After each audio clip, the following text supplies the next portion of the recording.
नमस्कार। चलिए आज स्टॉक की वैल्यू निकालने के तरीके को समझते हैं। एक ऐसा तरीका जो बहुत सीधा, बहुत पावरफुल है और जो बाजार के सारे शोर और उलझन को एकदम साइड कर देता है।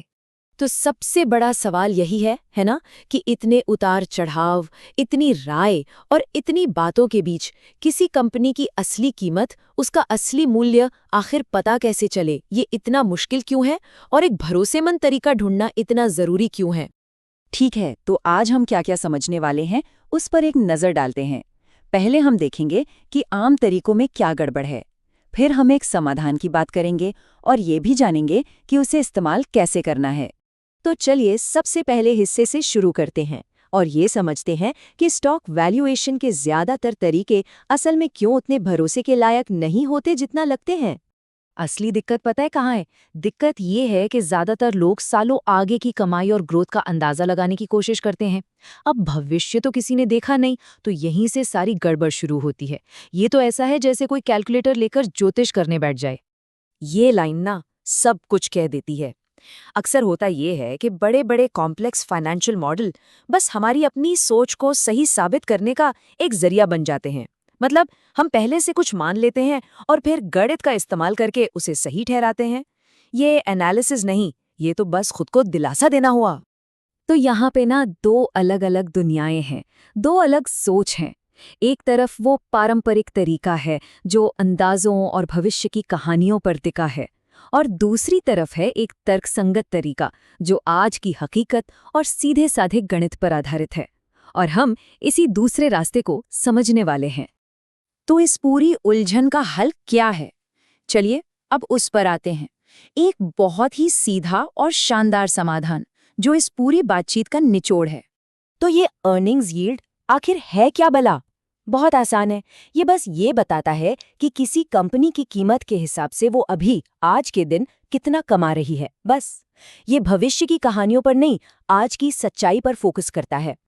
और सबसे अच्छी बात, इसका गणित बहुत ही सीधा साधा है। ये बस पीई रेशियो का उल्टा है। मतलब अगर किसी स्टॉक का पीई रेशियो 20 है तो उसकी अर्निंग्स यील्ड हुई 5%। कितना आसान है ना? ठीक है, थ्योरी तो समझ ली।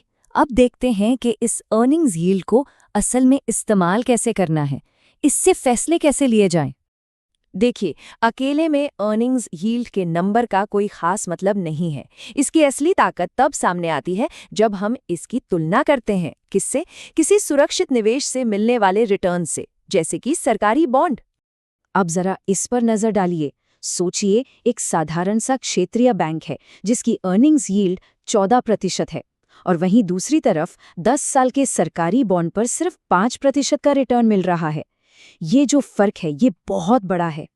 और यही है वो पॉइंट। ये जो गैप है ना, किसी स्टॉक की अर्निंग्स यील्ड और बॉन्ड की यील्ड के बीच का ये बड़ा फासला, यही अपने आप में एक सेफ्टी नेट है, एक कुशन है। इसी को मार्जिन ऑफ सेफ्टी कहते हैं। लेकिन रुकिए, यहाँ एक बहुत ज़रूरी बात है जिस पर ध्यान देना होगा। कभी कभी कोई चीज़ सस्ती इसलिए होती है क्योंकि वो खराब हो रही होती है। तो हमें ये पक्का करना है कि ज़्यादा अर्निंग्स यील्ड किसी डूबती हुई कंपनी का संकेत तो नहीं है। तो जब भी कोई हाई अर्निंग्स यील्ड वाली कंपनी मिले, तो सबसे ज़रूरी सवाल खुद से ये पूछना है, क्या ये सच में एक अच्छा मौका है या ये एक ऐसा जहाज है जो डूब रहा है। तो इसका पता कैसे लगाया जाए? इसका एक सीधा साधा तरीका है। उस कंपनी के पिछले 5 से 10 साल की कमाई का रिकॉर्ड देखिए। क्या कमाई स्थिर है या बढ़ रही है? अगर कमाई में बहुत ज़्यादा उतार चढ़ाव है या वो लगातार गिर रही है, तो उससे दूर रहना ही समझदारी है। चलिए एक उदाहरण देखते हैं। एक बोरिंग सी सॉफ्टवेयर कंपनी का। इसकी कमाई स्थिर थी, ग्राहक इसे आसानी से छोड़कर नहीं जाते थे और कमाई लगातार बढ़ रही थी। जब बाजार दूसरी ग्लैमरस चीजों के पीछे भाग रहा था, तब ये कंपनी चुपचाप 8% की यील्ड दे रही थी। ये एक बेहतरीन उदाहरण है एक अच्छी मजबूत कंपनी का, जो सही दाम पर मिल रही थी। ठीक है, तो अब इन सब बातों को जोड़कर एक पूरी सोच, एक पूरा नजरिया बनाते हैं। एक समझदार निवेशक की मानसिकता कैसी होनी चाहिए? एक तर्कसंगत निवेशक की सोच कुछ इन बातों पर टिकी होती है। कहानियों से ज्यादा गणित पर भरोसा करो। भविष्य के सपनों के बजाय आज की कीमत पर चीजें खरीदो। फैसलों को गणित के आधार पर लो, भावनाओं के नहीं। और सबसे जरूरी, याद रखो कि धैर्य आपकी सबसे बड़ी ताकत है। और ये समझना बहुत जरूरी है कि निवेश और सट्टेबाजी में जमीन आसमान का फर्क है।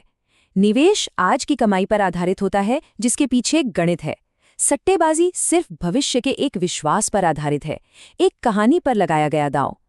तो अगर इस पूरी बातचीत से एक चीज लेके जानी हो तो वो ये है, एक ऐसी मजबूत कंपनी ढूंढिए जिसकी आज की अर्निंग्स यील्ड बाजार में मौजूद दूसरे विकल्पों के मुकाबले बहुत ज्यादा आकर्षक हो। बस इतना ही। अब जाने से पहले एक सवाल, इस पूरी चर्चा से ऐसा कौन सा एक सिद्धांत है जिसे कोई भी अपने पैसे से जुड़े फैसलों में अपना सकता है? इस पर जरूर सोचिएगा। अगर आपको इस तरह के विश्लेषण पसंद हैं, जो चीज़ों को आसान बनाते हैं और शोर को दूर करते हैं, तो लाइक और सब्सक्राइब जरूर करें। इससे हमें और भी लोगों तक इस सोच को पहुंचाने में मदद मिलती है।